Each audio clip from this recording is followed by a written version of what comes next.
Cricket தான் தன்னோட profession அப்படின்னு சூஸ் பண்ணி 8 ஆண்டுகளுக்கு அப்புறமா இந்தியாவுக்காக ஒரு நாள் போட்டியில் டெபியூ ஆயிருக்காரு நம்மளோட தமிழகத்தை சேர்ந்த வீரரான வருண் சக்கரவர்த்தி.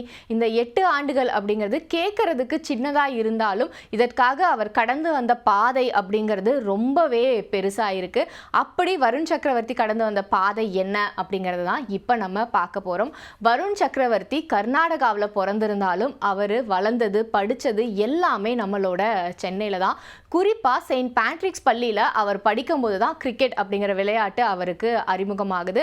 அங்கே ஸ்கூலில் கிளப் அணிகளுக்கான போட்டிகள் அந்த மாதிரிலாம் விளையாடுறாரு.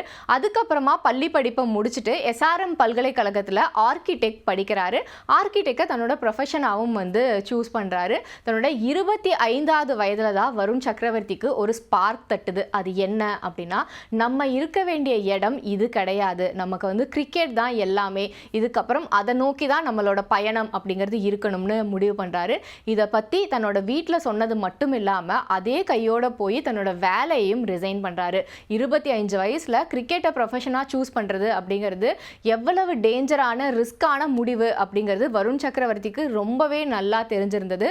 ஆனாலும் அவர்கிட்ட இருந்த அந்த மாயஜால சுழற்பந்து வீச்சு அப்படிங்கிறது அவருக்கான எல்லா கதவுகளையும் திறக்க ஆரம்பிச்சது. 2018-19 காலகட்டம், அதாவது அவர் தன்னோட வேலையை ரிசைன் பண்ணிட்டு கிரிக்கெட்டை ப்ரொஃபஷனாக சூஸ் பண்ண ஒரு சில மாதங்கள்லேயே தமிழ்நாடுக்காக விஜய் ஹசாரே கோப்பையில் விளையாடுற வாய்ப்பு அப்படிங்கிறது வருண் சக்கரவர்த்திக்கு கிடைக்குது. அது மட்டும் இல்லாமல் அதே ஆண்டு, அதாவது 2018 டிசம்பரில் நடந்த ஐபிஎல் ஏலத்தில் பஞ்சாப் அணி இவரை ஏலத்தில் எடுக்கிறாங்க. 2019 ஐபிஎல்ல டெபியூ ஆகிறாரு வருண் சக்கரவர்த்தி. தன்னோட முதல் போட்டியில் முதல் ஓவரில் 25 ரன்களை விட்டு கொடுக்குறாரு. இதன் மூலமாக ஐபிஎல்ல டெபியூ ஓவரில் அதிக ரன்களை விட்டு கொடுத்த வீரர் அப்படிங்கிற ஒரு மோசமான சாதனையை படைக்கிறாரு வருண் சக்கரவர்த்தி. அங்கிருந்து அப்படியே காலச்சக்கரம் சுழல ஆரம்பிக்குது. 2020 கொல்கத்தா நைட் ரைடர்ஸ் அணிக்கு மாறுறாரு வருண் சக்கரவர்த்தி. அங்கே அவருக்கு ஒரு சிவப்பு கம்பள வரவேற்பு கிடைச்சது அப்படின்னு தான் சொல்லணும். இன்னைக்கு வரைக்கும் கொல்கத்தா நைட் ரைடர்ஸ் அணியோட ஒரு தவிர்க்க முடியாத வீரராக வருண் சக்கரவர்த்தி மாறியிருக்காரு. இதில் முக்கியமான பங்கு வகித்தவர் யாரு அப்படின்னு பார்த்தோம்னா தினேஷ் கார்த்திக். ஏன்னா அந்த சமயம், அதாவது வருண் சக்கரவர்த்தி கொல்கத்தா நைட் ரைடர்ஸ் அணிக்கு டிரான்ஸ்ஃபர் ஆன அந்த காலகட்டம் அப்படிங்கிறதுல தினேஷ் கார்த்திக்கும் அந்த அணியில் இடம் பிடிச்சிருக்காரு. 2 பேருமே தமிழ்நாட்டை சேர்ந்த வீரர்கள் அப்படிங்கிறனால அவங்களுக்குள்ளான பாண்ட் ரொம்பவே அதிகமாக இருந்திருக்கு. குறிப்பாக நம்ம எல்லாருக்குமே தெரியும், தினேஷ் கார்த்தி ஸ்டம்புக்கு பின்னாடி நின்றுட்டு இருக்காரு கீப்பிங்க்கு அப்படின்னா, நம்மளோட தமிழக வீரர்கள் வரும்போது பேட்ஸ்மேன் என்ன பண்ண போறாரு அப்படிங்கிறதெல்லாம் கரெக்டாக யூகிச்சு இந்த மாதிரி பந்து போடு அப்படின்னு அவர் சொல்லுவார். அந்த உரையாடல்கள் எல்லாமே ஸ்டம்ப் மைக்கில் பதிவாகிறது அப்படிங்கிறது ரொம்பவே இயல்பான ஒன்றா தான் இருக்கும். அப்படி தான் வருண் சக்கரவர்த்தி பந்து போட வரும்போதும் ஒவ்வொரு முறையுமே பின்னாடி இருந்து அவரை கைட் பண்ண ஆரம்பித்தார் தினேஷ் கார்த்திக். அதன் மூலமாக விக்கெட்டுகளும் மலமலன்னு விழ ஆரம்பித்தது. அதுக்கப்புறமா இன்னும் ஒரு முக்கியமான விஷயம் என்ன அப்படின்னு பார்த்தோம்னா, எந்த ஸ்பின்னர் கிட்டேயுமே இல்லாத ஒரு மேஜிக் வருண் சக்கரவர்த்தி கிட்ட இருந்தது. அதாவது எந்த பந்து அவர் எப்படி போட போகிறாரு, எந்த மாதிரி அந்த பந்து டேர்ன் ஆகும் அப்படிங்கிறத கண்டே பிடிக்க முடியாத அளவுக்கு அவரோட பவுலிங் அப்படிங்கிறது இருக்கும். அதனால தான் அவரை ஒரு மாயஜால சுழற்பந்து வீச்சாளர், மெஜிஷியன் அப்படின்னு எல்லாருமே கொண்டாடுறாங்க.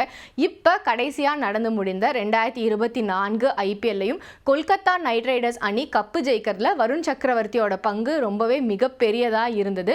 வருண் சக்கரவர்த்தி 2019 ஐபிஎலுக்கு டெபியூ ஆகிறாரு. 2020 இந்தியா ஆஸ்திரேலியா இடையிலான T20 தொடரில் அவருக்கு இந்திய அணிக்கு விளையாட வாய்ப்பு கிடைக்குது. ஆனால் ஒரு காயம் காரணமாக அந்த அணியிலிருந்து அவர் வெளியேற வேண்டிய சூழல் அப்படிங்கிறது வருது.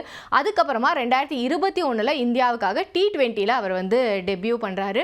அதுக்கப்புறம் சில வாய்ப்புகள் தான் அவருக்கு கிடைச்சது. பெரிய அளவில் இந்திய அணியில் அவரால் சோபிக்க முடியாத சூழல் அப்படிங்கிறது இருந்தது.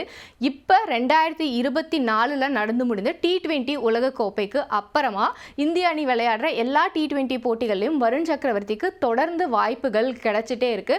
அந்த எல்லா வாய்ப்புகளையுமே சரியாக பயன்படுத்தியிருக்கிற வருண் சக்கரவர்த்தி தென்னாப்பிரிக்காவிற்கு எதிரான தொடராக இருக்கட்டும், இப்போ நடந்து முடிந்த இங்கிலாந்துக்கு எதிரான T20 தொடராக இருக்கட்டும், எல்லாத்துலேயுமே தன்னோட பெஸ்ட்டை கொடுத்துருந்தாரு. அப்படிப்பட்ட சூழலில் தான் இந்த ஒரு நாள் தொடருக்கான அணி அப்படிங்கிறது அறிவிக்கப்பட்டது. இதில் வருண் சக்கரவர்த்திக்கு கண்டிப்பாக இடம் இருக்கணும்னு நிறைய பேர் சொல்லிட்டு இருந்தாங்க. அதுக்கு ஏற்ற மாதிரியே அணியிலையும் இடம் பிடிச்சிருந்தாரு. இருந்தாலும் முதல் போட்டியில் அவருக்கு விளையாடுறதுக்கான வாய்ப்பு அப்படிங்கிறது கிடைக்கல. ஏன்னா முதல் போட்டியை பொறுத்த வரைக்கும் யாருமே எதிர்பார்க்காத அளவுக்கு இந்தியாவோட பிளேயிங் 11 அப்படிங்கிறது நிறைய ட்விஸ்ட் அண்ட் டர்ன்ஸ் நிறைந்ததாக இருந்தது. இந்த சூழலில் தான் தான் 2வது போட்டியில் அவர் வந்து டெபியூ ஆயிருக்காரு. இந்த டெபியூக்கான கேப் அப்படிங்கிறத ரவீந்திர ஜடேஜா கையால் வருண் சக்கரவர்த்தி வாங்கியிருந்தாரு. அது மட்டும் இல்லாமல் தன்னோட முதல் விக்கெட்டையுமே வந்து டெபியூ மேட்ச்லேயே அவர் வந்து வீழ்த்தியிருக்காரு. அப்படி வருண் சக்கரவர்த்தி வீழ்த்தின விக்கெட் யார் அப்படின்னு பார்த்தோம்னா பில் சால்ட்டோட விக்கெட்டை தான் எடுத்திருக்காரு. இவங்க 2 பேருக்குமே ஒரு பர்சனல் கனெக்ஷன் அப்படிங்கிறது இருக்குது. என்ன அப்படின்னு பார்த்தோம்னா 2024ஆம் ஆண்டு ஐபிஎல்ல கப்பு ஜெயிச்ச கொல்கத்தா நைட் ரைடர்ஸ் அணிக்காக இவங்க 2 பேருமே வந்து விளையாடியிருக்காங்க. என்னதான் ஃபைனல்ஸில் வந்து பில் சால்ட் விளையாடல அப்படின்னாலுமே அதுக்கு முன்னாடி இருந்த எல்லா போட்டிகளையுமே அந்த அணி கூட சேர்ந்து அவர் டிராவல் பண்ணியிருக்காரு. ஸோ அப்படிப்பட்ட தன்னோட ஒரு நண்பரோட விக்கெட்டை தான் இப்போ வீழ்த்தி இருக்காரு வருண் சக்கரவர்த்தி.